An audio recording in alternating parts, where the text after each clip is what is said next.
আমরা কথা বলবো নির্বাচনে অযোগ্য ঘোষণা করা হচ্ছে ফেরারি এবং পলাতক আসামিদেরকে। এ বিষয়ে কথা বলার জন্য আমাদের সঙ্গে স্টুডিওতে এসে যুক্ত হয়েছেন নির্বাচন কমিশন বিটে কর্মরত সাংবাদিকদের সংগঠন reporters forum for election and ডেমোক্রেসির সাবেক সভাপতি একরামুল হক সাইম। একই সঙ্গে আমাদের সঙ্গে অনলাইনে যুক্ত হয়েছেন বিএনপির vice chairman advocate Joynal Abedin. আপনাদের দুজনকেই আমাদের সঙ্গে যুক্ত হওয়ার জন্য স্বাগত জানাচ্ছি। আমি শুরুতেই একটু আপনার কাছে যেতে চাই সাইম ভাই, এই যে পরিবর্তনটি আনা হচ্ছে যে ফেরারি আসামিরা নির্বাচনে অংশ নিতে পারবে না, এখানে রাজনীতির মাঠে বড় কি প্রভাব ফেলবে? নিশ্চয়ই প্রভাব ফেলবে। আপনি জানেন যে আওয়ামী লীগ দলগতভাবে নির্বাচনে যে অংশ নিতে পারবে না, এটা স্পষ্ট হয়েছে বেশ আগেই, কারণ তাদের কার্যক্রম নিষিদ্ধ, একই সাথে তাদের নিবন্ধনও স্থগিত। সেক্ষেত্রে প্রশ্ন আসছিল যে স্বতন্ত্রভাবে আওয়ামী লীগ নেতারা নির্বাচনে অংশ নিতে পারবেন কিনা। আজকে আমরা দেখলাম আজকের একটা সিদ্ধান্ত সরকারের উপদেষ্টা পরিষদের এবং গতকালকের আরপিও নিয়ে যে প্রস্তাবিত বিষয়গুলো এসেছে, সেই সিদ্ধান্তে মোটামুটি আমরা একটা বিষয় উপনীত হয়েছি যে আওয়ামী লীগের বড় অংশের নেতা বা বেশিরভাগ নেতা তারা হয়তো ওই নির্বাচনে তাদের অংশ নেওয়ার পথটা বন্ধ হয়ে যাচ্ছে।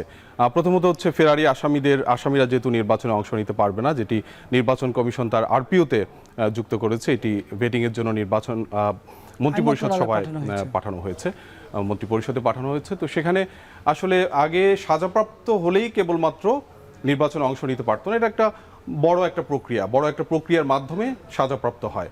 কিন্তু ফেরারি আসামি হওয়া কিন্তু এটা এখনকার পরিস্থিতিতে, যেহেতু 5 আগস্টে যে ছাত্র জনতার বিপ্লব হয়েছে, যে বিপ্লবের মাধ্যমে শেখ হাসিনা পালিয়েছেন এবং তার সাথে তার দলের বেশিরভাগ নেতাকর্মী গা ঢাকা দিয়েছেন, তাদের অনেকেই বিদেশে পলাতক, কারো কারো বিচার হচ্ছে ট্রাইব্যুনালে, এবং ট্রাইব্যুনালে যাদের বিচার হচ্ছে তারা তো একটা প্রক্রিয়ার মধ্যে আছে, কিন্তু যারা পলাতক রয়েছে তাদেরকে যদি ফেরারি হিসাবে ঘোষণা করা হয়, অর্থাৎ তাদের বিরুদ্ধে গ্রেপ্তারি পরোয়ানা জারি করা হয়, সেক্ষেত্রে তারা এই নির্বাচনে অংশ নিতে পারবে না। এবং এই সংখ্যাটা কিন্তু অনেক, কারণ আওয়ামী লীগের যারা সাবেক এমপি ছিল, যারা নির্বাচন করার মতো ছিলেন, সাবেক এমপি মন্ত্রী, তাদের কিন্তু বেশিরভাগই কিন্তু তারা পলাতক রয়েছে, বেশিরভাগই বিদেশেও রয়েছে।